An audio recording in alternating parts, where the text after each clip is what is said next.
On va démarrer par une séquence théorique qui vous permettra de mieux comprendre ce qu'est l'univers du point de vue taoïste et d'identifier les idées clés dont on a besoin pour le Yiking.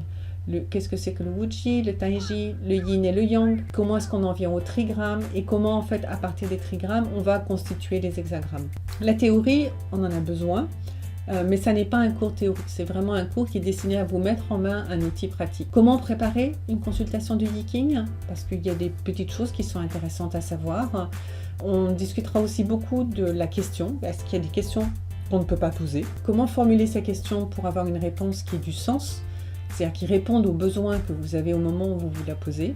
Il y a différentes méthodes de tirage, je vous en présenterai plusieurs, mais on en utilisera une essentiellement, qui est très simple, qui ne nécessite aucun matériel particulier et qui fonctionne absolument parfaitement et en toutes circonstances. On va passer à la question de l'interprétation, parce que l'interprétation finalement c'est ce qui fait en général le plus mal. Comment est-ce qu'on fait pour interpréter un hexagramme? Il y a différentes manières de procéder, il y a des choses qui sont très simples, et puis on peut progressivement enrichir en fait la compréhension qu'on a d'un hexagramme en s'appuyant sur différents éléments.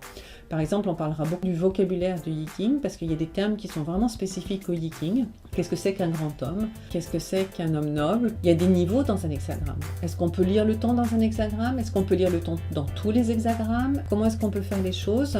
Et pour ça, on va s'appuyer sur des exercices. Et là, c'est vous qui allez travailler. Moi, j'ai travaillé en amont en recueillant l'écaille, en vous donnant les éléments. Mais vous allez avoir un certain nombre d'études de cas à faire qui vont vous permettre vraiment de faire vos premières armes. Ces études de cas correspondent tous à des études que nous avons faites pour des clients. Donc vous serez en phase avec des vrais sujets, des vrais gens qui ont posé des vraies questions et qui attendaient une réponse.